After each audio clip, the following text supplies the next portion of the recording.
Hello, and welcome back. This is Sleepy Reader with another chapter from Anne of Green Gables. This is a good time to start your bedtime rituals and prepare for bed. I'll start reading at a rather easy pace. With any luck, you'll be falling asleep before I do. So let's begin. Chapter 14. Anne's Confession. On the Monday evening before the picnic, Marilla came down from her room with a troubled face. "Anne," she said to that small personage, who was shelling peas by the spotless table and singing Nellie of the Hazel Dell with a vigor and expression that did credit to Diana's teaching. "Did you see anything of my amethyst brooch?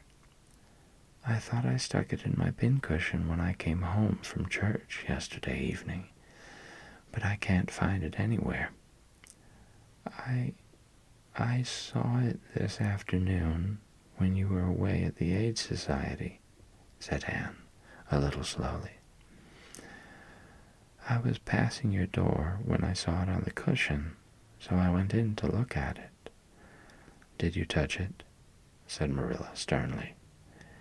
"Yes," admitted Anne.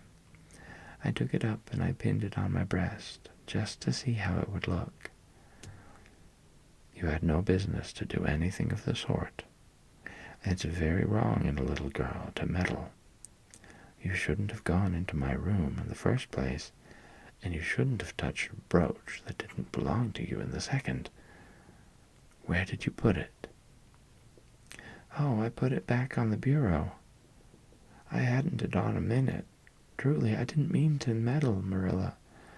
I didn't think about its being wrong to go in and try on the brooch.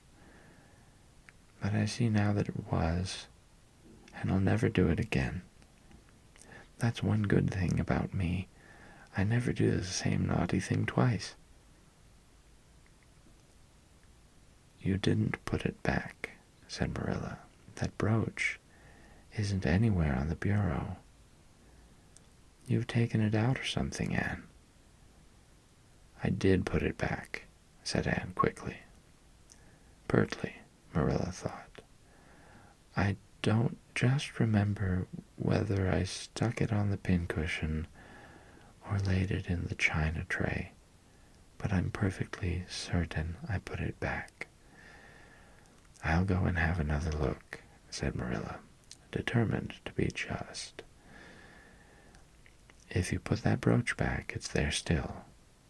If it isn't, I'll know you didn't, that's all."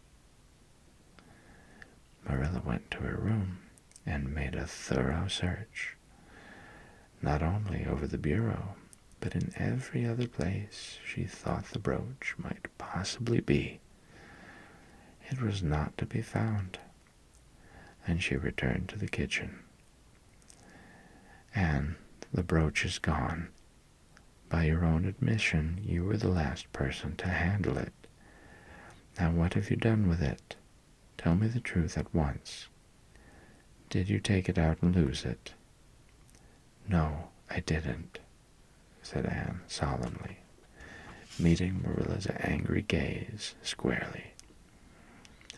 "I never took the brooch out of your room, and that is the truth. If I was to be led to the block for it, although I'm not very certain what a block is, so there, Marilla." Anne's "so there" was only intended to emphasize her assertion, but Marilla took it as a display of defiance. "I believe you were telling me a falsehood, Anne," she said sharply. "I know you are. There now, don't say anything more unless you are prepared to tell the whole truth. Go to your room and stay there until you are ready to confess." "Will I take the peas with me?" said Anne meekly. "No, I'll finish shelling them myself, Do as I bid you." When Anne had gone, Marilla went about her evening tasks in a very disturbed state of mind. She was worried about her valuable brooch. What if Anne had lost it? And how wicked of the child to deny having taken it, when anybody could see she must have. With such an innocent face, too. I don't know what I wouldn't sooner have had happen, thought Marilla, as she nervously shelled the peas. Of course, I don't suppose she meant to steal it or anything like that.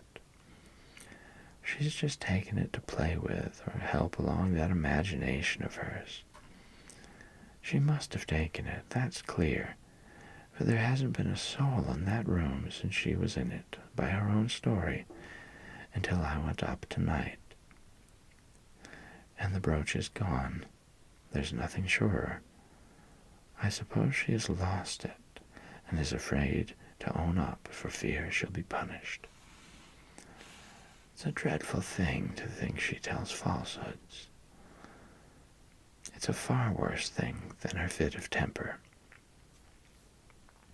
It's a fearful responsibility to have a child in your house you can't trust. Slyness and untruthfulness, that's what she has displayed. I declare I feel worse about that than about the brooch. If she'd only have told the truth about it, I wouldn't mind so much. Marilla went to her room at intervals all through the evening and searched for the brooch without finding it. A bedtime visit to the east gable produced no result. Anne persisted in denying that she knew anything about the brooch, but Marilla was only the more firmly convinced that she did. She told Matthew the story the next morning.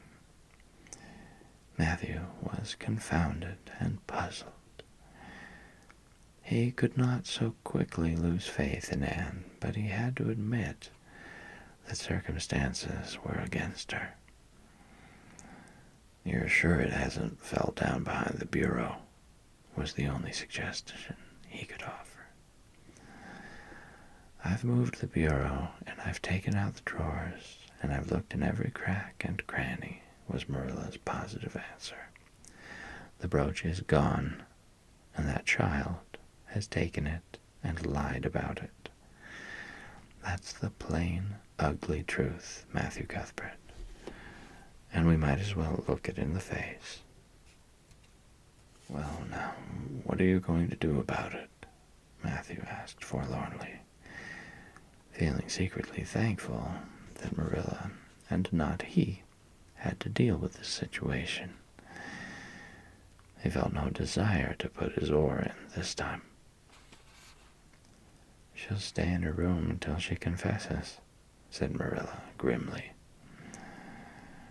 remembering the success of this method in the former case.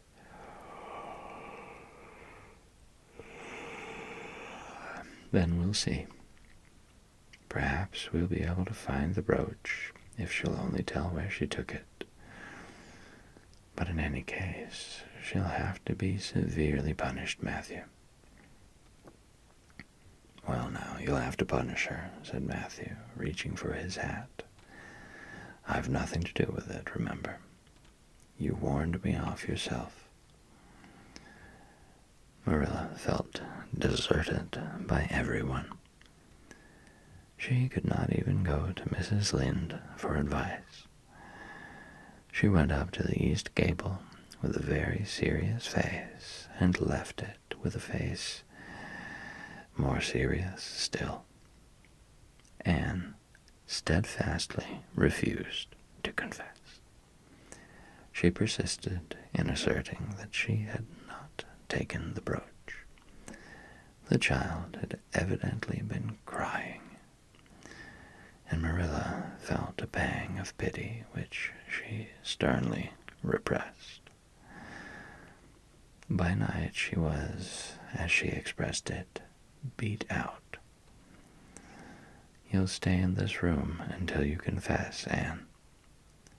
You can make up your mind to that," she said firmly. "But the picnic is tomorrow, Marilla," cried Anne. "You won't keep me from going to that, will you?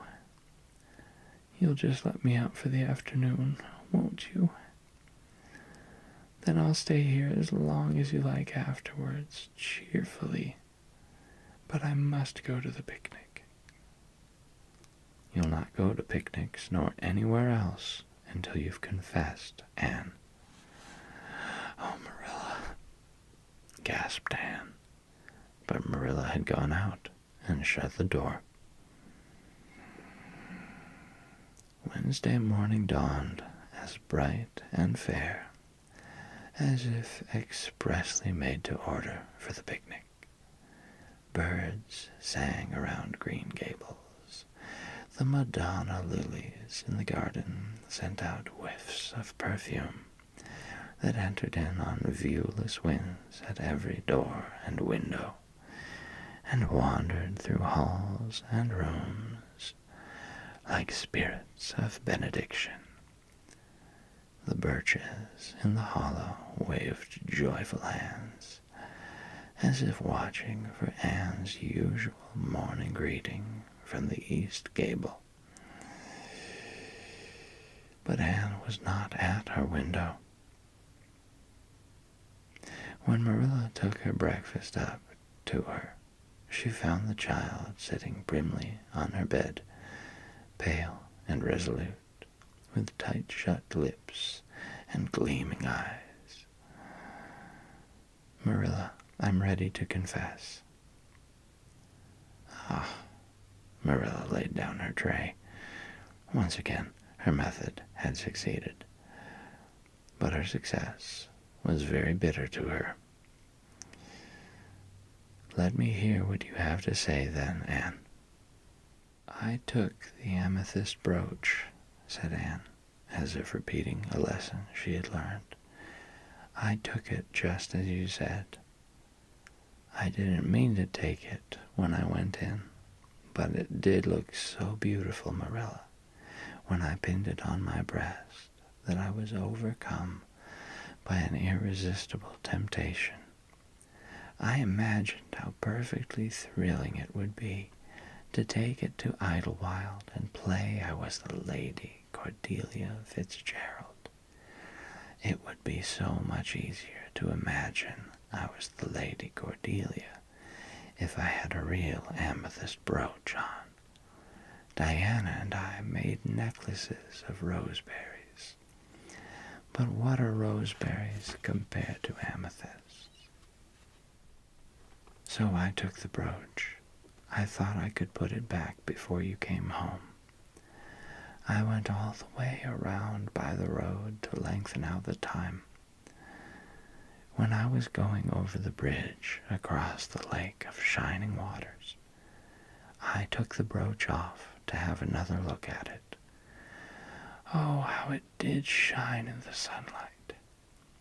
And then, when I was leaning over the bridge, it just slipped through my fingers, so, and went down, down, down, all purpley sparkling, and sank forevermore beneath the lake of shining waters. And that's the best I can do at confessing, Marilla." Marilla felt hot anger surge up into her heart again. This child had taken and lost her treasured amethyst brooch, and now sat there calmly reciting the details thereof, without the least apparent compunction or repentance. "And this is terrible," she said, trying to speak calmly. "You are the very wickedest girl I ever heard of." "Yes, I suppose I am," agreed Anne tranquilly. "And I know I'll have to be punished. It'll be your duty to punish me, Marilla. Won't you please get it over right off, because I'd like to go to the picnic with nothing on my mind. Picnic indeed. You'll go to no picnic today, Anne Shirley. That shall be your punishment. And it isn't half severe enough either for what you've done. Not go to the picnic. Anne sprang to her feet and clutched Marilla's hand. But you promised me I might. Oh, Marilla, I must go to the picnic. That was why I confessed. Punish me any way you like but that. Oh, Marilla, please, please, let me go to the picnic. Think of the ice cream. For anything you know, I may never have a chance to taste ice cream again. Marilla disengaged Anne's clinging hands stonily. You needn't plead, Anne. You are not going to the picnic, and that's final. No, not a word. Anne realized that Marilla was not to be moved. She clasped her hands together, gave a piercing shriek, and then flung herself face downwards on the bed, crying and writhing in an utter abandonment of disappointment and despair. For the lad's sake, gasped Marilla, hastening from the room. I believe the child is crazy. No child in her senses would behave as she does. If she isn't, she's utterly bad. Oh dear, I'm afraid Rachel was right from the first. But I've put my hand to the plow, and I won't look back. That was a dismal morning. Marilla worked fiercely and scrubbed the porch floor and the dairy shelves when she could find nothing else to do. Neither the shelves nor the porch needed it, but Marilla did. Then she went out and raked the yard. When dinner was ready, she went to the stairs and called Anne. A tear-stained face appeared, looking tragically over the banisters. Come down to your dinner, Anne. I don't want any dinner, Marilla, said Anne sobbingly. I couldn't eat anything. My heart is broken. You'll feel remorse of conscience someday, I expect, for breaking it, Marilla. But I forgive you. Remember when the time comes that I forgive you. But please don't ask me to eat anything, especially boiled pork and greens. Boiled pork and greens are so unromantic when one is in affliction. Exasperated, Marilla returned to the kitchen and poured out her tale of woe to Matthew, who, between his sense of justice and his unlawful sympathy with Anne, was a miserable man. Well, now, she shouldn't have taken the brooch, Marilla, or told stories about it, he admitted, mournfully surveying his plateful of unromantic pork and greens, as if he, like Anne, thought it a food unsuited to crises of feeling. But she's such a little thing, such an interesting little thing. Don't you think it's pretty rough not to let her go to the picnic when she's so set on it? Matthew Cuthbert, I'm amazed at you. I think I've let her off entirely too easy. And she doesn't appear to realize how wicked she's been at all. That's what worries me most. If she had really felt sorry, it wouldn't be so bad. And you don't seem to realize it neither. You're making excuses for her all the time to yourself. I can see that. Well, now, she's such a little thing, feebly reiterated Matthew. And there should be allowances made, Marilla. You know she's never had any bringing up. Well, she's having it now, retorted Marilla. The retort silenced Matthew, if it did not convince him. That dinner was a very dismal meal. The only cheerful thing about it was Jerry Buote, the hired boy, and Marilla resented his cheerfulness as a personal insult. When her dishes were washed, and her bread sponge set, and her hens fed, Marilla remembered that she had noticed a small rent in her best black lace shawl when she had taken it off on Monday afternoon on returning from the Ladies' Aid. She would go and mend it.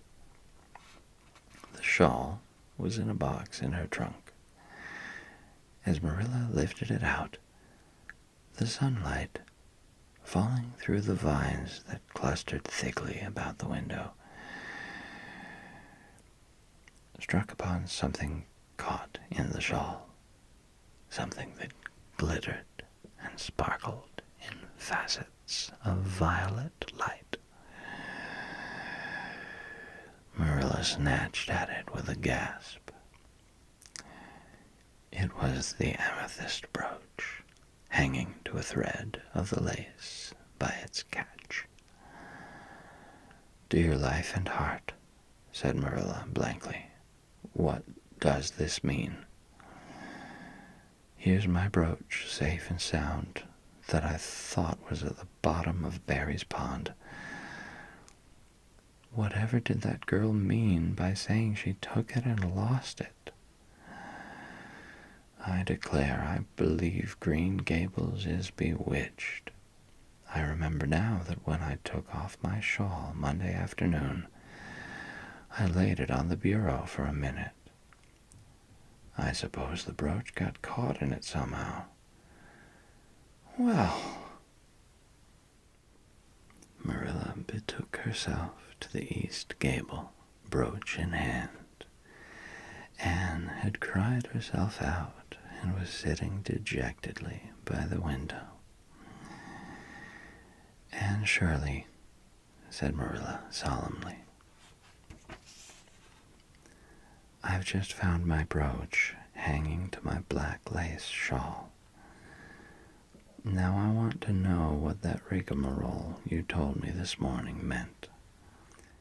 "Why, you said you'd keep me here until I confessed," returned Anne wearily. "And so I decided to confess because I was bound to get to the picnic. I thought out a confession last night after I went to bed and made it as interesting as I could. And I said it over and over so that I wouldn't forget it. But you wouldn't let me go to the picnic after all, so all my trouble was wasted." Marilla had to laugh in spite of herself, but her conscience pricked her. "And you do beat all. But I was wrong. I see that now. I shouldn't have doubted your word when I'd never known you to tell a story. Of course, it wasn't right for you to confess to a thing you hadn't done. It was very wrong to do so. But I drove you to it. So if you'll forgive me, Anne, I'll forgive you, and we'll start square again. And now get yourself ready for the picnic." Anne flew up like a rocket. "Oh, Marilla, isn't it too late?" "No, it's only 2:00. They won't be more than well gathered yet, and it'll be an hour before they have tea. Wash your face and comb your hair and put on your gingham. I'll fill a basket for you. There's plenty of stuff baked in the house. And I'll get Jerry to hitch up the sorrel and drive you down to the picnic ground." "Oh, Marilla," exclaimed Anne, flying to the washstand. "5 minutes ago I was so miserable I was wishing I'd never been born, and now I wouldn't change places with an angel." That night, a thoroughly happy, completely tired out Anne returned to Green Gables in a state of beatification impossible to describe. "Oh, Marilla, I've had a perfectly scrumptious time." Scrumptious is a new word I learned today. I heard Mary Alice Bell use it. Isn't it very expressive? Everything was lovely. We had a splendid tea, and then Mr. Harmon Andrews took us all for a row on the lake of shining waters, 6 of us at a time, and Jane Andrews nearly fell overboard. She was leaning out to pick water lilies, and if Mr. Andrews hadn't caught her by her sash just in the nick of time, she'd have fallen in and probably been drowned. I wish it had been me. It would have been such a romantic experience to have been nearly drowned. It would be such a thrilling tale to tell. And we had the ice cream. Words fail me to describe that ice cream. Marilla, I assure you it was sublime. That evening, Marilla told the whole story to Matthew over her stocking basket. "I'm willing to own up that I made a mistake," she concluded candidly, "but I've learned a lesson. I have to laugh when I think of Anne's confession, although I suppose I shouldn't, for it really was a falsehood. But it doesn't seem as bad as the other would have been, somehow. And anyhow, I'm responsible for it. That child is hard to understand in some respects, but I believe she'll turn out all right yet. And there's one thing certain. No house will ever be dull that she's in."